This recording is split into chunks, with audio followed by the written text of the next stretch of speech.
मैं भगवती जगदम्बा के उस स्वरूप को चिंतन कर रहा हूँ, उस स्वरूप का विवेचन कर रहा हूँ जो अपने आप में पूर्ण लक्ष्मी प्रदायक है, जो अपने आप में पूर्ण धन सुख और सौभाग्य प्रदायक है, जो जीवन में सारे मनोरथों को पूर्ण करने वाली है और जो जीवन के भोग और मोक्ष दोनों को एक साथ प्रदान करने में समर्थ है। ऐसी भगवती जगदम्बा को मैं भक्ति भाव से शीश झुकाकर प्रणाम करता हूँ और मैं आपको आशीर्वाद देता हूँ कि वो माँ के रूप में आप पर हमेशा बरदस्त बनाए रखें।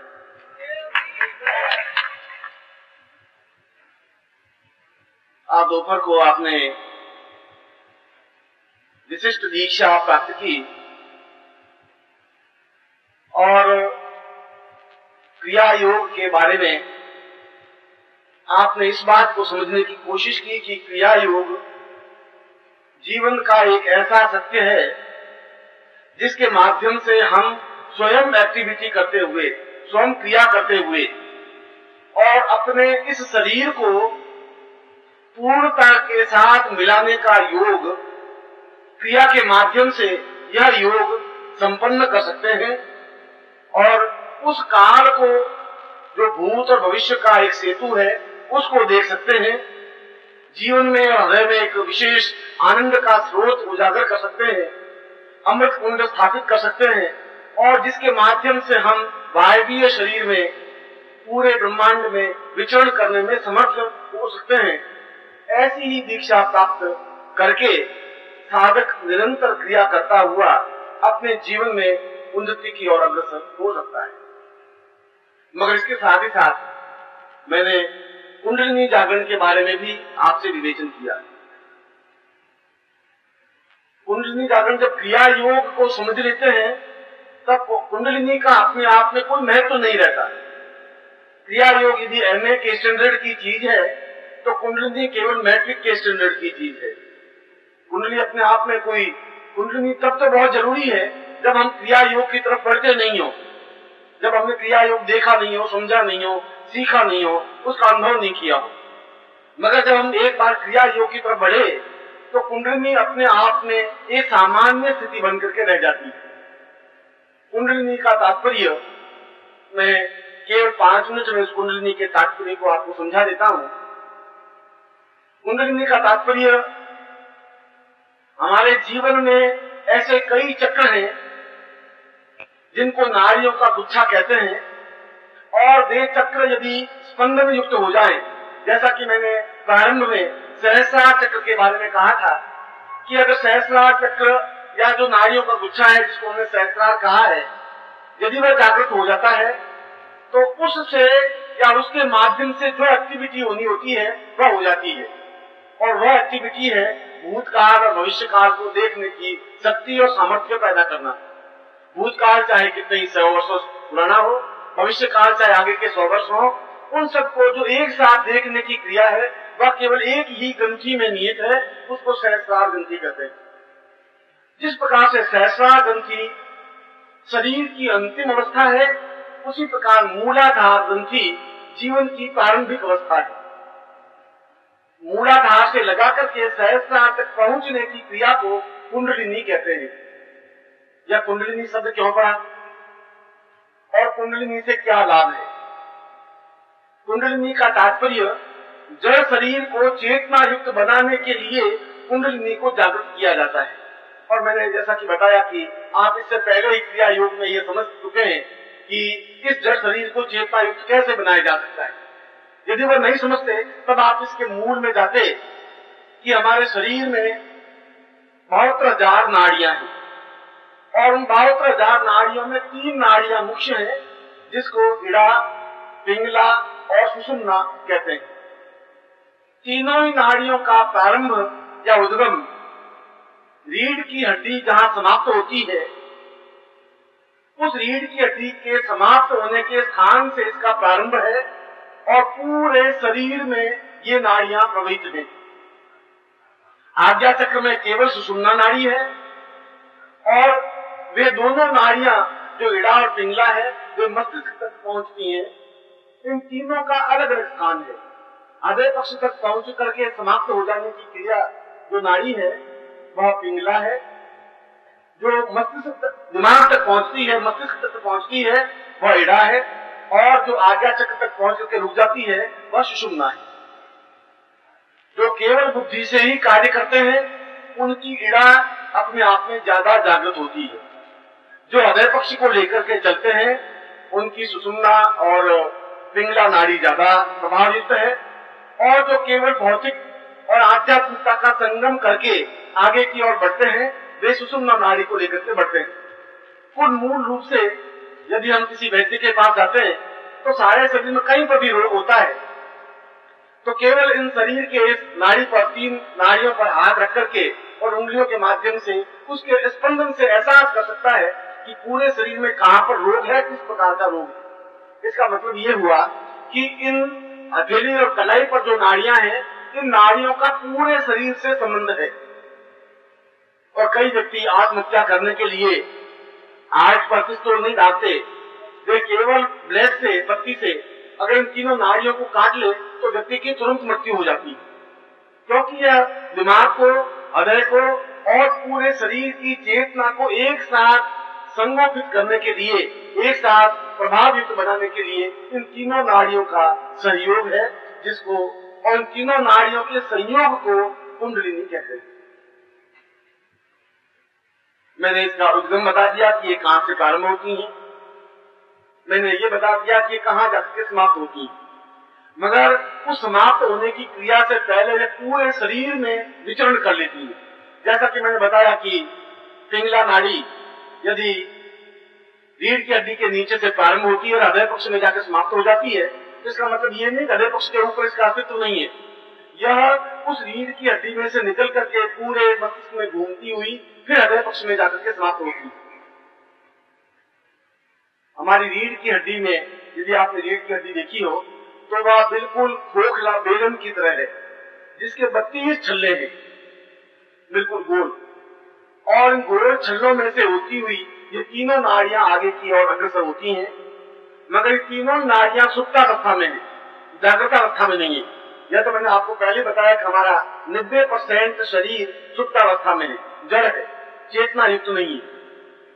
उन सुसुप्त अवस्था में या जड़ अवस्था में ये तीनों नाड़ियां भी हैं, जिसको इड़ा, पिंगला, सुषुम्ना कहते हैं। और तीनों को जागृत करने की क्रिया और तीनों को जिस प्रकार से जागृत किया जाता है उस क्रिया को कुंडलिनी जागरण कहते हैं। ये मूल अर्थ कि कुंडलिनी जागरण किसे कहते हैं, क्या मतलब है, इसका मकसद क्या है। और इसका मकसद है पूरे शरीर को चेतना युक्त बना करके ऊर्ध्वगामी पथ पर अग्रसर होना, पूरे शरीर को चेतना युक्त बना करके काव्यत्व में या जीवन के हृदय पक्ष की ओर अग्रसर होना।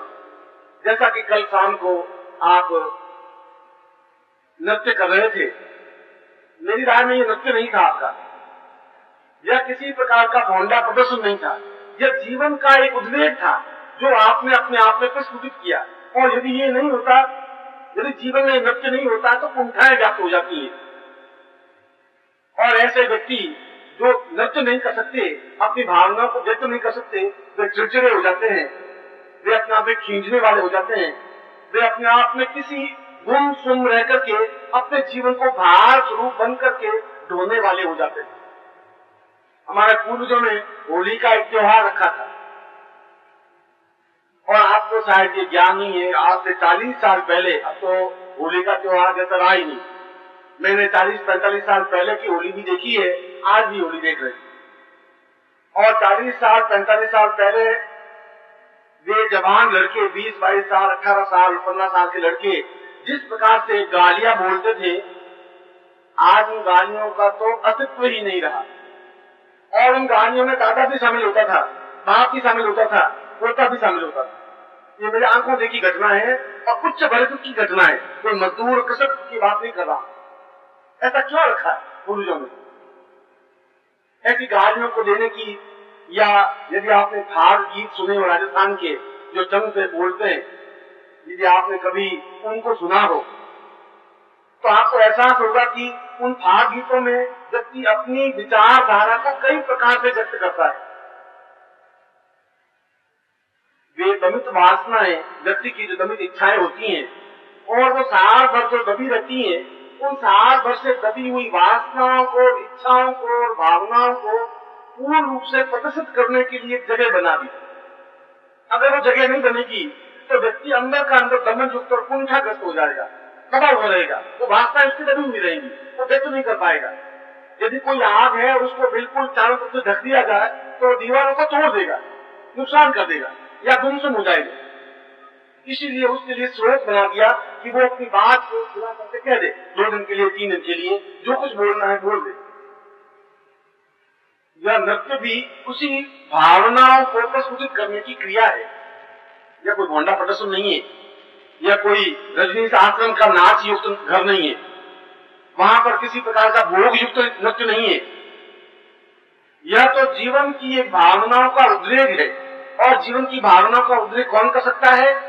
वह कर सकता है जो सुषुम्ना नाड़ी उसकी, और जिसका पिंगला नाड़ी से हृदय का प्रस्फुटन हुआ हो, जिसका हृदय खुला हो। जो हृदय जागृतवान होते हैं वे अपने आप में मुस्कुरा सकते हैं, जिसका हृदय पक्ष खुला होता है वह हंस सकता है। आपने शायद अट्टहास शब्द डिक्शनरी में तो पढ़ा होगा कि हमारे पूर्वज अट्टहास करते थे, जोरों से हंसते थे। मगर आज तो अट्टहास जैसा शब्द हम सुनते हैं, देख नहीं सकते। कोई व्यक्ति जोरों से हंसे तो मैं सोचता हूँ ये तो बहुत बड़ी असभ्यता है। अरे बड़ा असभ्य है, गंवार की तो हंस रहा है जोर से, ही क्या हंस रहा है? घर की अगर लड़की 15-17 साल की हंसने लग जाए तो अगर तुझे शर्म नहीं आती? बहु बेटियों के लक्षण है, तो हंसती है, तुझे हंसना नहीं चाहिए। रोती हुई लड़की, रोता हुआ लड़का बड़ा अच्छा लगता है, गुमसुम रहे, बोले नहीं, वो बड़ा गंभीर लड़का, वो बड़ा अच्छा लड़का। जो हंसे, जो अट्टहास करे, जो मुस्कुराए, वो अच्छा लड़का, छिछला लड़का। ये हमारे असभ्यता का हमारे ऊपर एक आवरण है। व्यक्ति अट्टहास के द्वारा अपनी भावना व्यक्त करता है, मुस्कुराने के साथ अपनी भावना व्यक्त करता है। शुद्ध हंसी होनी चाहिए, निर्मल हंसी होनी चाहिए। ये जो होली के त्योहार और ये जो नृत्य कलाओं का चिंतन और अपने आप में निमग्न हो जाने की क्रिया, ये तो चैतन्य महाप्रभु से प्रारंभ हुई है, कोई आज से तो प्रारंभ हुई नहीं। रजनीश ने तो उसमें एक भोंडा रूप धारण कर लिया, बिल्कुल नग्न होकर के नृत्य करने की क्रिया को उन्होंने जीवन का सुख मान लिया। ऐसा हमारे शास्त्र में नहीं है। हमारे शास्त्र में नृत्य अनिवार्य है। अब तो मैं नहीं कह सकता, मगर उस समय शादियों के समय में घर की बहू बेटियां नाच करती थी दूल्हे के सामने। आज तो मैं नहीं कह सकता, राजस्थान में ऐसा होता था।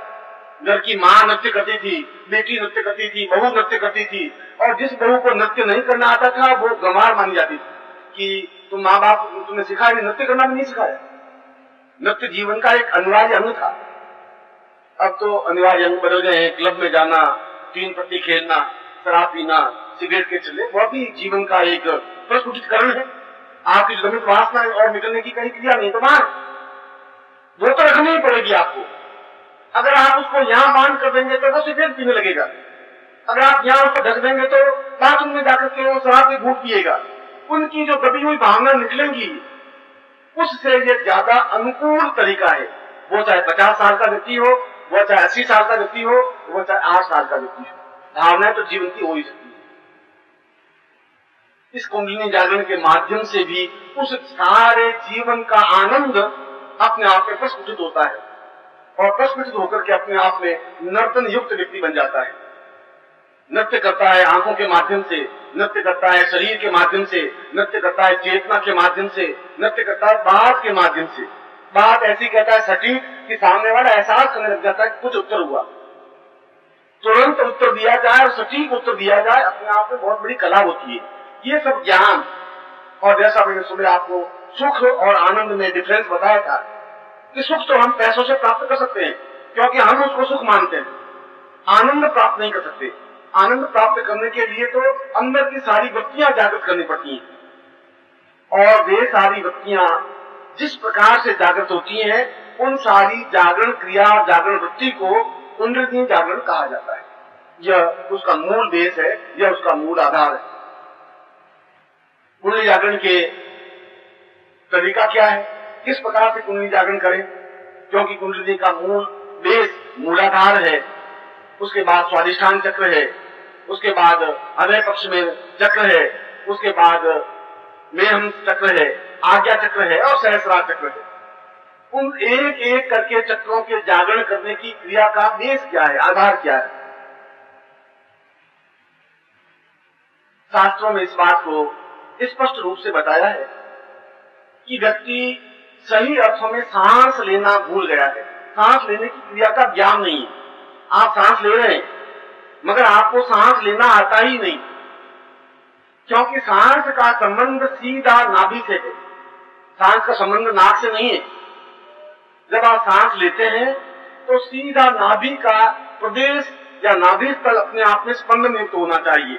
यदि आपको देखना है तो अपने 4 महीने के बच्चे को जो खाट पे लेटा हुआ है, केवल 4-6 महीने के बच्चे को आप लेट करके देखिए, वो नींद ले रहा है, सांस ले रहा है, उसका पेट की नाभि थरथर हिलती, स्पंदन युक्त होती है, पूरी नाभि बराबर उसकी धड़कन युक्त बनी रहती है। और आप सांस लेते हैं तो नाभि पर तो पूरे पेट पर पता ही नहीं पड़े नाभि कहां है ही कहां नाभि, उस पूरे लंबे चौड़े प्रदेश में घुसी हुई नाभि कहां है, क्या मानता है? अब वहां कहां स्पंदन होगा? हमने बड़ा तार पोस करके मक्खन घी खिला खिला करके बुला के रखा है। अब मैं पूछू नाभि कहां है, कि यहाँ कहीं होगी गुरुजी, अब थोड़ा देखना पड़ेगा, कुछ अभी तो कुछ पता नहीं है। और मैं कहूँ कि जो नाभि का स्पंदन कर भाई, अब नाभि का स्पंदन क्या, आप कितने सांस लें तो पेट न तो कुछ अंदर जावे न कोई पेट बाहर आवे। सांस लेने की सही प्रकार से ज्ञान यदि प्राप्त करना है तो उस 6 महीने के बच्चे से सीखना चाहिए कि सांस कैसे ली जाती है। सांस का सीधा संबंध नाभि से होता है, और जो सांस लेकर के सीधा नाभि को स्पंदन कर सकता है तो वह अपने चक्रों को स्वतः जागरण कर सकता है। मगर हमारे सारे शरीर में दुर्गंध युक्त वायु भरी हुई, पेट तो फूला हुआ है, जहां कोई चीज नहीं होती वहां वायु होती है। अगर शरीर में कुछ नहीं है, या तो नाड़ियां होगी या मांस होगा, रक्त होगा, और कुछ नहीं होगा तो हवा होगी, वायु होगी, जिसको आप गैस से ट्रबल कहते हैं, जिसको आप गैस कहते हैं, जिसको आप किसी भी नाम से पुकार सकते हैं।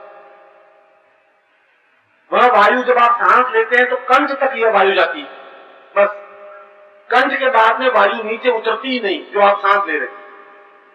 और मैं कह रहा हूं आपको नाभि तक सांस लेना चाहिए, क्योंकि नाभि तक सांस लेंगे तो मूलाधार जागृत होगा।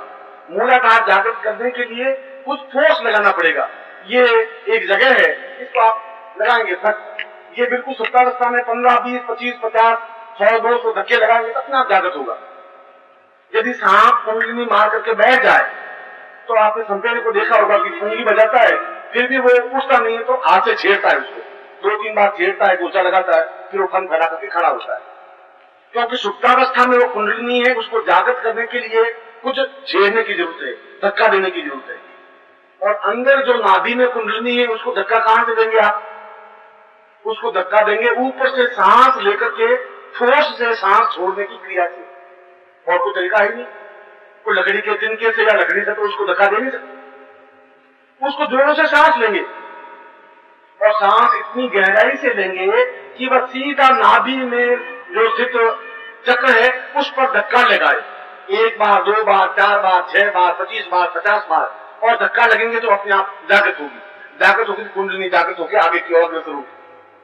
ये सबसे पहली कठिन क्रिया यही है कि धक्का हम लगाएं कैसे।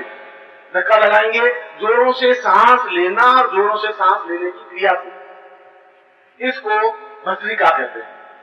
यदि आपने सुबह सूर्य नमस्कार में भस्त्रिका समझाई होगी, जोरों से आप सांस लेंगे, आपको बताया होगा पहल साहब ने कि किस प्रकार से सांस लेनी चाहिए, किस प्रकार से सांस छोड़नी चाहिए। जब आपकी यहां तक गंदी वायु पूरी भरी हुई है, क्योंकि अन्यथा पेट फूल नहीं सकता।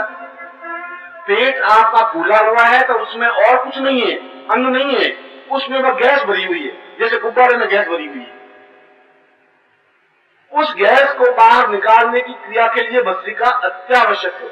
और जब पहली बार आप सांस जोरों से लेंगे तो कंठ में से थोड़ी दुर्गंध वायु निकलेगी, फिर थोड़ा आगे बढ़ेगी, थोड़ा आगे बढ़ेगी। जितनी भी भस्त्रिका आप करते रहेंगे तो धीरे धीरे धीरे धीरे उस स्थान तक पहुंच जाएंगे। 5 दिन बाद, 10 दिन बाद, 15 दिन बाद, महीने भर बाद, कि वह पूरा प्रदेश खाली होगा। जो सांस लेंगे सीधा वहां पहुंचेगा और वहां से सांस बाहर आएगी। मगर इस सांस लेने को, जो भस्त्रिका लेने को जो कहते हैं, वह पूरा फोर्स के साथ ले, पूरी फोर्स से अंदर की सांस बाहर निकाले। बाहर निकालेंगे पूरी फोर्स के साथ, उतनी गहराई के साथ सांस ले सकेंगे। इसलिए हमारे पूर्वजों ने कहा कि सुबह उठ करके जल्दी गहरी सांस लेनी चाहिए, ऐसा पूर्वज कहते थे। गहरी सांस लेने का मतलब है आप अंदर तक सांस ऑक्सीजन जा सके, पर जा नहीं पा रही है। जा नहीं पा रही से सैकड़ों प्रकार की बीमारियां हैं, सैकड़ों प्रकार के रोग हैं, और रोग अपने आप में मौत मृत्यु है। यदि व्यक्ति को कुंडली जागरण का ज्ञान हो, सीधा नाभि स्तर तक पहुंचने की उसको ज्ञान हो, तो उसकी मृत्यु होने की क्रिया, रोग युक्त होने की क्रिया का आभास नहीं हो सकता। इसीलिए इतनी जोर से, इतनी फोर्स से सांस एकदम से बाहर निकाले कि ऐसा लगेगा जैसे सीना फट जाएगा, और उतनी जोर से सांस को आप खींचे।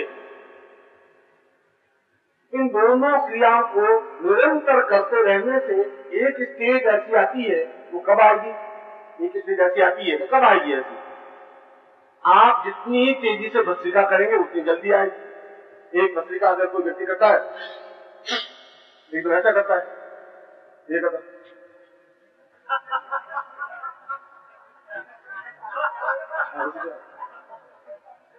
अब आप 25 साल करते रहे भस्त्रिका, गुरु जी भस्त्रिका कर रहे हैं, कुछ हुआ नहीं।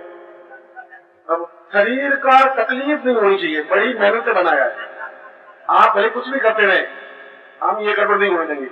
वो बेचारा बहुत बड़ा मरे तो मरे, भस्त्रिका हो गई। इसमें तो आपको 500 वर्ष लगेंगे उस मूलाधार तक पहुंचने में। भस्त्रिका का मतलब है बहुत ताकत के साथ, जैसा मैंने बताया, इतनी ताकत के साथ कि सामने 10 फुट पे आदमी बैठा हो तो वहां से वायु आपकी पहुंचे, लगे कि कोई वायु पहुंची है, उसके शराब से वायु खींचे। और कई बार 30-32 बार भस्त्रिका करते ही नाक से खून आने लग जाता है। अगर नाक से खून आने लग जाए, खून का मतलब है खून के कण, तो समझना चाहिए भस्त्रिका सही हो रही है। क्योंकि नाक के अंदर और जितना सांस प्रदेश में छोटी छोटी ग्रंथियां पैदा हो जाती हैं, और जब जोरों से घर्षण होता है तो ग्रंथियां फूटती हैं तो हृदय के माध्यम से बाहर आती है। तो समझना चाहिए कि कुछ खुल रहा है, कुछ साफ हो रहा है। बीच में जितने भी रक्त की ग्रंथियां फालतू की बन गई हैं, वे निकल रही हैं, साफ हो, घबराने की जरूरत नहीं है। इस प्रकार से निरंतर भस्त्रिका के माध्यम से वो वायु का जो वेग एकदम से जोरों से लेंगे तो अंदर नाभि स्थल पर जब जाएगा तो सीधा वहां पर उसका प्रहार होगा, और जब मूलाधार पर प्रहार होगा तो मूलाधार अपने आप में जागृत होगा। जब मूलाधार जागृत होगा तो मूलाधार का संबंध दूसरे चक्र से उसके साथ वह जागृत होगा, उसका संबंध तीसरे चक्र से, उसका संबंध चौथे चक्र से, उसका संबंध पांचवें चक्र से। एक जागृत होगा, कंटिन्यूटी पूरा जागृत होता रहेगा। कोई ऐसा विशेष कठिन कार्य नहीं है। आवश्यकता इस बात की है कि हम अपने पेट को पूरा खाली रख सके। इस भस्त्रिका से पूर्व पेट को खाली रखने के लिए 2 तरीके हैं। एक तरीका तो यह है कि आदमी को भोजन कम करना चाहिए, ऐसा तो डॉक्टर भी यही कहते हैं। यदि आदमी आटा खाना छोड़ दे तो आदमी मर नहीं सकता, ये गारंटी, चैलेंज की बात। वो आटा खाता है इसलिए मर जाता है। यदि उसकी बिल्कुल शाक और पत्तों पर, इन लोगों पर जो वनस्पति है उस पर अगर जिंदा रहता है तो व्यक्ति की मृत्यु मोरारजी देसाई तुम्हारे मुंबई में छिन्नू साल के 96, और छिन्नू साल की अवस्था में भी वो कहता है कि मैं प्रधानमंत्री मुझे बनाए तो मैं बिल्कुल तैयार हूं, फिजिकली फिट हूं, कोई मुझे कमी है ही नहीं। आप मुझे बताइए मैं सोचने में कहां कमी है। एज उसकी 96 है और पिछले 30 वर्षों में उसने आटा नहीं खाया, रोटी खाई नहीं, केवल 2-3 कटोरी सब्जी और सलाद, बस यही खाता है। मरा तो वो है नहीं, ये तो आपके साथ उदाहरण दे रहा हूं। मगर भूख लग जाती है शाम को गुरु जी, तो उसका क्या करें? ये आपने जो सलाह दी वो तो सही। तो मैंने ये कहा कि आटा कम खाना चाहिए। तो आटा कम खाने के लिए आप भोजन करने से पहले पानी ज्यादा पी लें। पानी ज्यादा पी ले तो फिर भूख बहुत कम लगेगी, फिर आप बहुत कम रोटी खा सकेंगे, अपने आप में आदत पड़ जाएगी। बाकी तो स्लिम बनने के लिए जितने सैकड़ों उपाय हैं उसमें से पहले पेट को फालतू का उसमें ज्यादा सामान नहीं जाए और जो हो वो पचा दे। दूसरी एक क्रिया है जो शवासन बन करके पांवों को बिल्कुल सीधे लेट करके और पांवों को केवल 6 इंच ऊपर रखे, सिर्फ 6 इंच, आधी स्केल, और पांवों को जमीन पर टिकावे नहीं, उसके ऊपर भी उठावे नहीं। आज मैं जब प्रवचन करके जाऊं तब आप इसको एक्सपेरिमेंट करके देखना। केवल 1 मिनट तक इस प्रकार से पांव रखने पर आप देखेंगे कि पूरे पेट का सारा सामान हिल रहा है अंदर से। ऐसा लग रहा है कि जैसे सारा अंदर का प्रदेश फट रहा है केवल 1-2 मिनट में ही, क्योंकि वो जितना भी उसमें स्टोरेज है वो अपने आप में टूटने की, विखंडन करने की क्रिया करेगा और धीरे धीरे वह जो चर्बी है जिसको मांसपिंड कहा जाता है वो अपने आप में गलेगा, क्योंकि शरीर को जितनी ऊर्जा चाहिए, कैलोरी चाहिए वो तो लेगा ही। या तो कैलोरी आप रोटी के द्वारा दे देते हैं और रोटी अगर नहीं देंगे तो जो जमा है उसको शरीर प्राप्त करता रहेगा और वह चर्बी पिघलती रहेगी और पिघलती रहेगी तो पेट अपने आप में ही पतला कमजोर पड़ जाएगा। जब पेट अपने आप में दबेगा तो अपने आप में ही जब आप सांस लेंगे तो उस सीधे नाभि तक पहुंच सकेंगे। और दूसरा आसन, एक आसन वो, ये भी कुंडली जागरण का मजबूत आसन है। और दूसरा आसन कि आप सीधे बैठ करके पेट को बहुत अंदर घुसेड़े, सीधा भी सांस लेकर जितना अंदर घुसेड़ने की कोशिश करें, ऐसा लगाना कि पेट मेरा पीठ से चिपक गया है, इस लेवल पे ले बहुत यो लेकर के और अंदर लेकर के और अंदर डालने की कोशिश करें। मगर आप इस एक्सपेरिमेंट को करेंगे तो पेट आपकी आज्ञा मानेगा ही नहीं, 1 दिन के बदले अंदर नहीं घुसेगा। आप यूं करेंगे मजबूर है, क्या करें, उसको कह रहे हैं अंदर घुस, वो तो और 1 दिन बाहर निकल के आ जाएगा, ये नई बात कहां से सीखी है, क्या कर रहा है, ऐसा तो अंदर से दीवार में बहुत मजबूत की हुई है, तो ये फालतू पागलपन क्या कर रहा है। दूसरा आसन ये कि आप नित्य सुबह उठ करके और इस प्रकार से पेट को अंदर डालने की क्रिया करें और वो आसन करें। और तीसरी भस्त्रिका करें।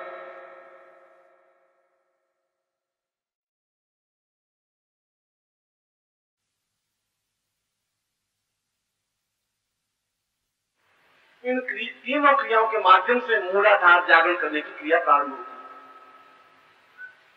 है। और दूसरी, इस कुंडली जागरण का विशेष मंत्र, उस मंत्र के माध्यम से भी भस्त्रिका के बाद में, उस मंत्र के माध्यम से भी अंदर की सारी जितनी भी गैस है, जितनी भी चर्बी है, जितना भी फालतू है, वो अपने आप में ऊर्जा के माध्यम से पिघल करके जल्दी से जल्दी वह साफ हो जाता है और कुंडली का जागरण प्रारंभ होता है। और कुंडली जागरण प्रारंभ होने का मतलब ऊर्जा की प्रवृत्तियां प्रारंभ होती हैं, आनंद का उद्रेक होता है और अमृत तत्व का वर्षण प्रारंभ हो जाता है। नाभि में जो अमृत तत्व इकट्ठा होता है वो अपने आप में इकट्ठा हो जाने की क्रिया कहते हैं। ये दोनों का मूल भेद है जिसके माध्यम से व्यक्ति कुंडली जागरण कर सकता है। मैंने आपको कुंडली जागरण के बहुत सरल और सामान्य सिस्टम जिंदगी में गया न मैं ये बताया कि कुंडली क्या है, कुंडली का ब्रह्म क्या है, कुंडली का माया से क्या संबंध है, कुंडली किस प्रकार से आंखें खाती है, कुंडली ऊपर वर्तुल कैसे कराती है, इससे तुम्हारा कोई मतलब नहीं। क्योंकि जब आपने उस विशेष साधना को समझा है जिसके माध्यम से पूरा शरीर चैतन्य किया जा सकता है, तो इस मैट्रिक की परीक्षा देने की कोई आवश्यकता नहीं है। उस क्रिया जो के माध्यम से भी पूरी कुंडली जागृत होती है, मगर यदि वो नहीं करना हो तो इसके माध्यम से भी कर सकते हैं। मेरा इस प्रवचन देने का पीछे मकसद ये था कि मैंने इस पैम्फलेट में दोनों बातें लिखी थी, कुंडली जागरण और क्रिया योग। इसलिए मैं कुंडली जागरण के बारे में आपको समझा रहा था कि कुंडली जागरण इन तरीकों से आप कर सकते हैं। प्रातः काल उठ करके सीधा लेट कर उस आसन को करें और वो आसन पहले आप 1 मिनट करें, फिर 2 मिनट करें, फिर 3 मिनट करें, फिर 4 मिनट करें, 8 मिनट करें। और आप 1 मिनट करने पर ही आप देखेंगे कि वास्तव में और पूरे शरीर पर कहीं जोर नहीं पड़ रहा है, सीधा नाभि के ऊपर जोर पड़ रहा है पेट पर, और पेट की सारी चर्बी पिघलने की क्रिया प्रारंभ हो गई। और उसके बाद आप भस्त्रिका करें। आपका दिन भर अपने आप में तरोताजा स्वस्थ बना रहेगा। जिसकी कुंडली जागृत होती है वो अपने आप में ही 3 कलाओं से ऊपर की ओर सरक जाता है। क्योंकि मैंने आपको बताया है आप 1 कला प्रधान है। आपका मेरा संबंध जितने वर्षों तक रहे, 5 वर्ष से 7 वर्ष या 10 वर्ष से 15 वर्ष, उसके माध्यम से आपको अपना प्रयत्न करके 16 कलाओं तक पहुंचना है। उन 16 कलाओं तक पहुंचने की क्रिया के लिए प्रयत्न आपको करना है। मैं बराबर एक आपको गाइडेंस देता रहूंगा, बराबर आप मिलते रहें। यह भी जीवन का एक आवश्यक अंग है, जीवन का एक आवश्यक कर्तव्य है जिसको आप कर सकते हैं। उस कुंडली जागरण यंत्र का मैं प्रयोग करवाऊंगा, मगर इससे पहले जो आपको मैंने सामान दिया है उस सामान के बारे में उसका उपयोग कैसे कर सकते हैं मैं उसको आपको समझा देता हूं।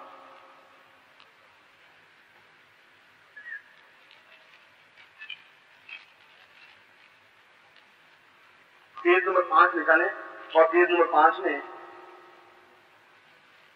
चेतना सिद्धि, प्राणमय सिद्धि, ब्रह्म वर्चस्व सिद्धि और तांत्रोक्त गुरु सिद्धि, ये 4 ज्ञान प्राप्त होती है। इनका मतलब क्या है? चेतना सिद्धि का मतलब है पूरे शरीर को चैतन्य करने की क्रिया, जिससे कि हम उस शरीर चैतन्य होगा तो हम कुंडली जागरण कर सकेंगे, शरीर चैतन्य होगा तो हम जीवन में रोग रहित हो सकेंगे, शरीर चैतन्य होगा तो हम क्रिया योग को अग्रसर हो सकेंगे। उस शरीर को, जो जड़ शरीर को चेतना युक्त बनाने के लिए इस यंत्र को सामने रखकर नित्य एक माला मंत्र जाप किया जाना चाहिए। ये मंत्रात्मक प्रयोग है, यह मैं क्रियात्मक प्रयोग समझाया। मंत्रात्मक प्रयोग के माध्यम से भी क्रिया योग हो सकती है। चेतना मंत्र मैं आपको लिखवा देता हूं, आप नोट कर लीजिए।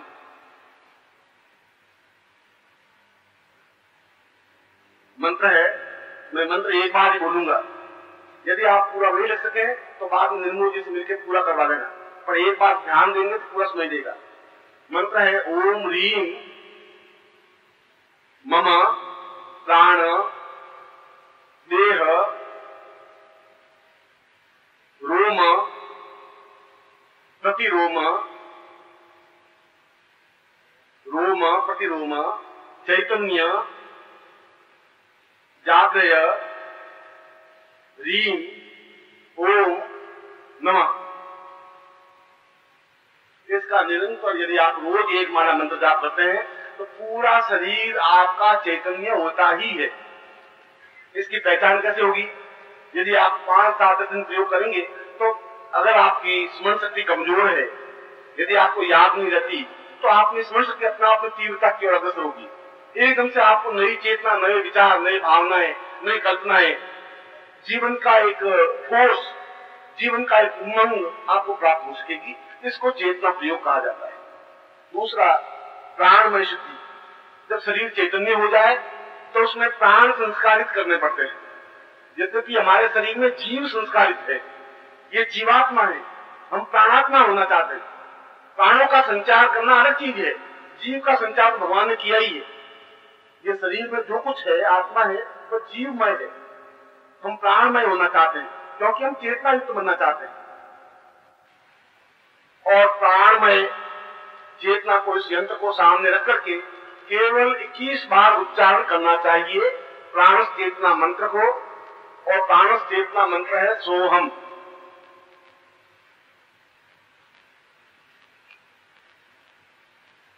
तीसरा, ब्रह्म वर्चस्व सिद्धि। जब प्राण शरीर में प्रवाहित होंगे तो व्यक्ति ब्रह्म की ओर अग्रसर होगा, ब्रह्म को पहचानने की ओर, सहस्रार की ओर अग्रसर होगा।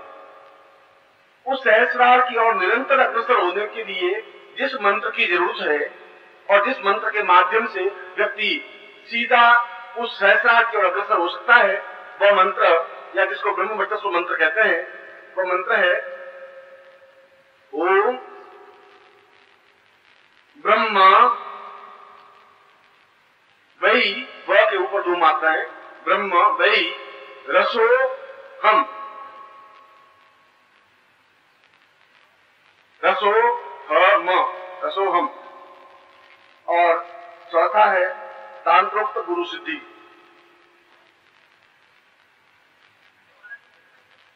एक माला में तांत्रोक्त गुरु सिद्धि का तात्पर्य है कि गुरु को अपने आज्ञा चक्र में स्थापित कर देने की क्रिया मंत्रोक्त रूप से, वह तो मैंने क्रिया योग के माध्यम से समझाया, मंत्र के माध्यम से भी आज्ञा चक्र में गुरु को स्थापित किया जा सकता है। और उसका मंत्र है निरंतर 16 माला मंत्र जाप करने से, नित्य 16 माला मंत्र जाप करे। 16 माला नहीं कर सकते तो 8 करे, 8 नहीं करे तो 4 करे, 4 नहीं करे तो 2 करे, 2 नहीं करे तो 1 करे, वो तो आपकी क्षमता है। शास्त्र में विधान है नित्य 16 माला मंत्र जाप होना चाहिए यदि आज्ञा चक्र में गुरु को स्थापित करना है मंत्रात्मक रूप से। मंत्र है ओम परम तत्वाय नारायणाय गुरुभ्यो नमः।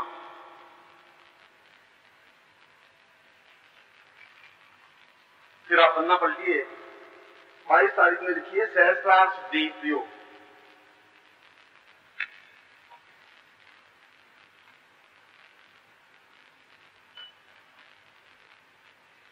जैसा कि मैंने बताया कि जब प्राण में व्यक्ति बन जाता है तो सहस्रार की ओर अग्रसर होता है।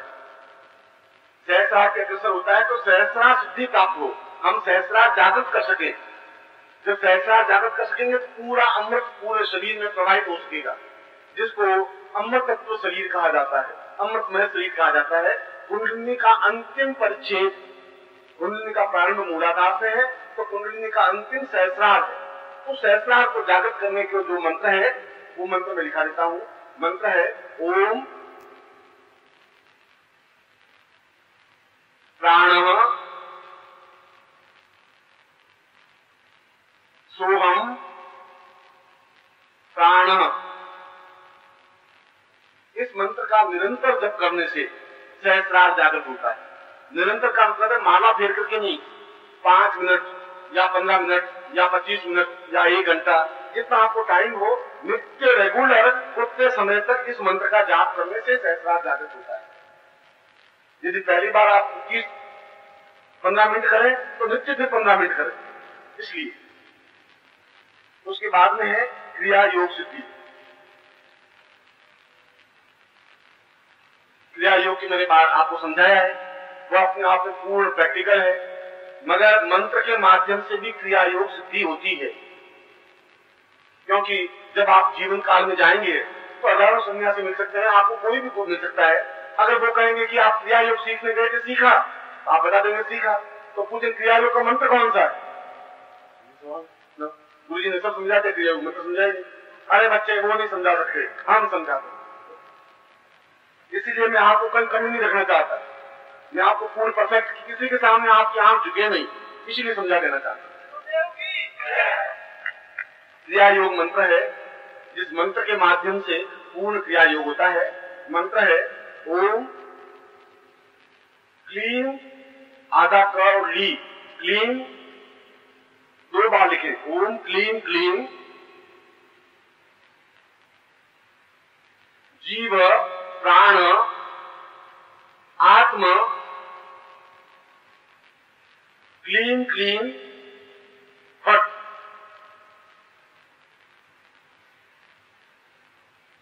इसका नित्य 24 मिनट तक मंत्र जाप हर दिन करता रहे, निरंतर 24 मिनट तक बिना माला के, और नित्य करे तो अपने आप में पूर्ण क्रिया योग सिद्धि प्राप्त होती है।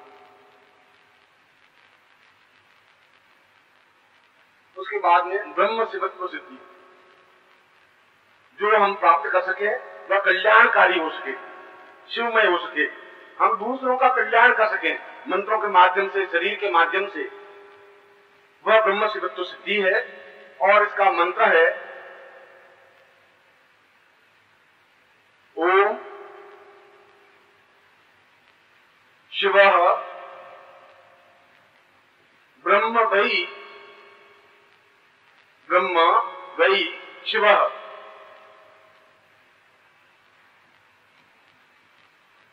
और उसके बाद में दिया है सिद्धाश्रम प्रवेश सिद्धि। मंत्रों के माध्यम से भी इसकी 15 मिनट तक मंत्र जाप करना चाहिए निरंतर। ये जरूरी नहीं है कि रोज सभी आप करें, आप कभी एक प्रयोग को लेकर के महीने भर तक करें, पहले ब्रह्म शिवत्व सिद्धि की ओर करें, फिर शिवाश्रम सिद्धि की ओर करें, ऐसा कर सकते हैं। अगर आपको उतना टाइम नहीं मिले तो एक एक प्रयोग को लेकर के भी कर सकते हैं। क्यों मैं करा सिद्धाश्रम प्रवेश सिद्धि, सिद्धाश्रम के बारे में मैंने आपको पत्रिकाओं के माध्यम से भी और अपने प्रवचनों के माध्यम से भी समझाया है कि सिद्धाश्रम क्या चीज है और किस प्रकार से जीवन की क्रिया योग की, जहाँ क्रिया योग समाप्त होता है वहां सिद्धाश्रम प्रारंभ होता है। तो सिद्धाश्रम का अंत तो अपने आप में कोई समाप्त ही नहीं है, वह तो अपने आप में एक अनुदर्शन, जिसको कहते हैं कि ब्रह्मानंद कहा जाता है। ब्रह्मानंदम परम सुखदम केवलम ज्ञान मूर्ति द्वंद्वातीतम भव भय रहितम, उस स्थान को प्राप्त करने की क्रिया को सिद्धाश्रम कहते हैं। तो सिद्धाश्रम प्राप्ति मंत्र के माध्यम से भी हो सकती है, और इस यंत्र के सामने नित्य 11 माला मंत्र जाप स्फटिक माला से करें।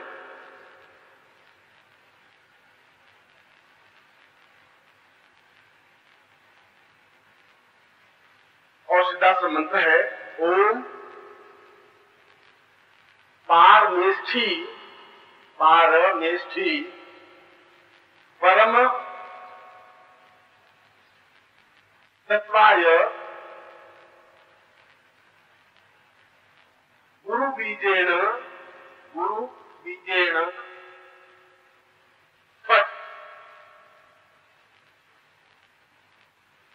इसका मंत्र जाप जितना ही आप पूर्णता के साथ, लगन के साथ मंत्र जाप करेंगे, उतनी ही सफलता आपको ज्यादा मिल सकेगी। इसके आगे का प्रयोग है सबीज सिद्धि। सबीज सिद्धि का तात्पर्य, जब व्यक्ति साधनाएं कर लेता है, जब एक पौधा बड़ा होता है तो पौधे में कोई ताकत नहीं होती। पौधा जब छायादार पेड़ बन जाता है तो उसके ऊपर फल लगते हैं या फली लगती है। उसमें से जो बीज होता है, उस बीज से वापिस दूसरा छायादार पेड़ लगाया जा सकता है। अगर गुरु बने तो गुरु खुद इतनी क्षमतावान बन सके कि वापिस दूसरे शिष्य को भी उतना ही क्षमतावान बना सके। ऐसी स्थिति को सबीज प्रयोग कहते हैं। आप उस स्टेज पर पहुंचे जब आप स्वयं तो सिद्ध होंगे, मगर आप अपनी तपस्या की ऊर्जा से दूसरों को भी, अपने शिष्य को भी उस लेवल तक लाने में क्षमतावान हो सके। ऐसी स्थिति को सबीज प्रयोग कहते हैं, बीज युक्त प्रयोग कहते हैं। और इसका मंत्र है, सिर्फ एक अक्षर का मंत्र है, गुम, जो गुरु बीज है। छोटा गु और उसके ऊपर बिंदी।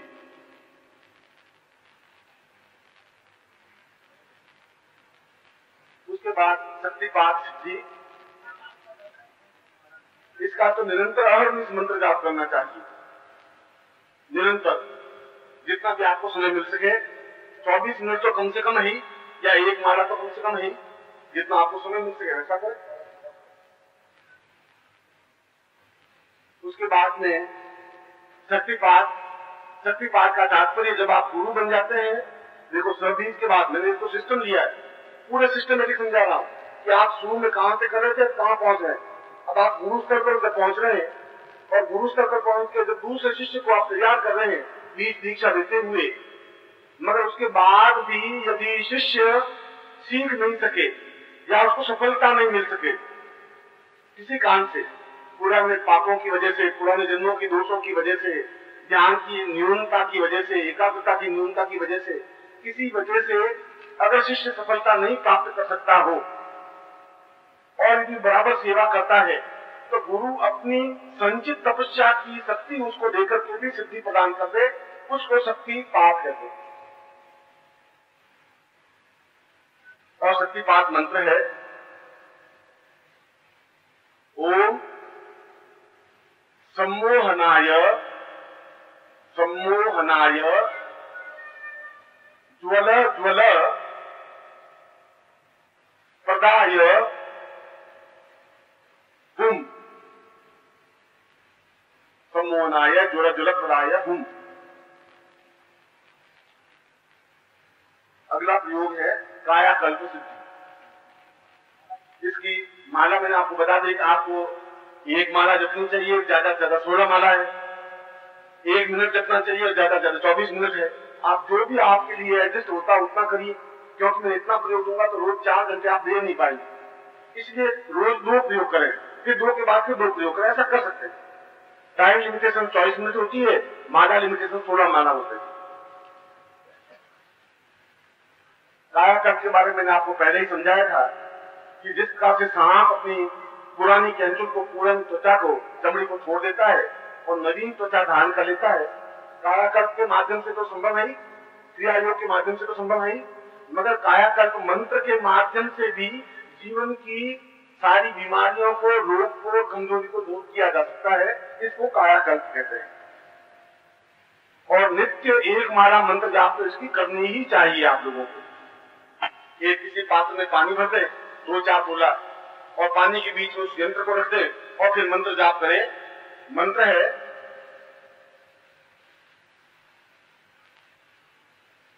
सह अमृतम पूर्ण कायाकल्पम परमम वै नमः। और जाप करके उस यंत्र को उस पानी से बाहर निकाल दें, उस पानी को आप पी लें। ऐसा आप नित्य करें।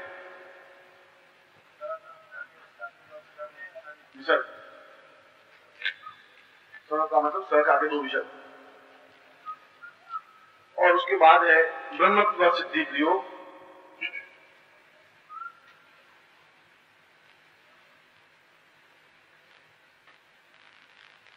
ब्रह्मत्व सिद्धि का मतलब है कि व्यक्ति अपनी पूर्णता प्राप्त करते हुए अंत में उस ब्रह्मत्व में लीन हो जाए, जिसको अजर अमर कहते हैं, या जिसको पूर्ण आयु प्राप्त कहते हैं, या जिसको सिद्धाश्रम कहते हैं, या जिसको परमहंस अवस्था कहते हैं, जहां मृत्यु व्याप्त नहीं होती, पूर्ण व्यक्ति ब्रह्ममय बन जाता है। ऐसी ब्रह्ममय सिद्धि के लिए मंत्रों के माध्यम से भी संभव है, और वह मंत्र है 5 अक्षर हैं, ब्रह्मा वै रसः। इसमें ओम प्रणव नहीं लिखा, ब्रह्मा वै रसः, र स और आगे 2 विषय।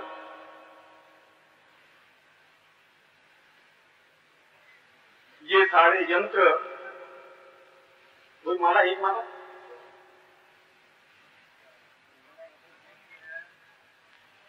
यदि आपके लिए अलग अलग मालाएं आप नहीं प्राप्त कर सके तो केवल खड्गमाला के माध्यम से भी प्रत्येक प्रकार की साधना संपन्न कर सकते हैं। संसार की जितनी भी साधनाएं, वे सभी साधनाएं खड्गमाला के माध्यम से कर सकते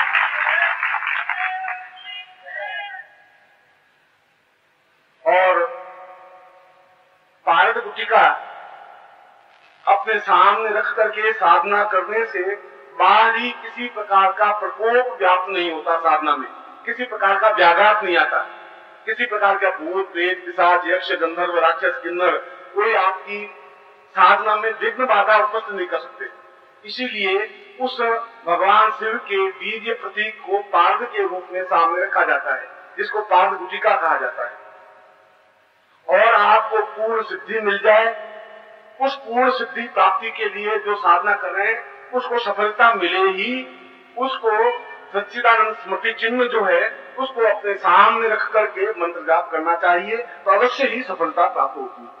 इसीलिए मैंने आपको उन तीनों वस्तुओं को भी, इन 12 वस्तुओं को इसलिए प्रदान किया कि जीवन में आप सभी प्रकार की साधनाओं में निष्णात हो सके, सफलता प्राप्त हो सके।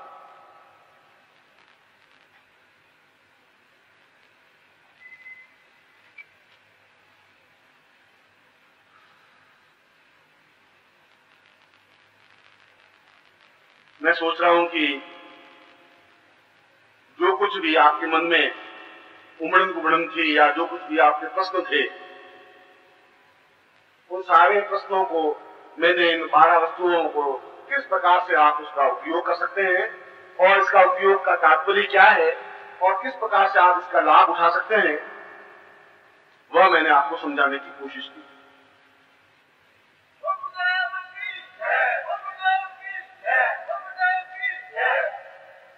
मैं आपको आशीर्वाद देता हूं कि आपको सफलता मिले, आपको सिद्धि मिले, और जीवन का पूर्ण आनंद प्राप्त हो सके।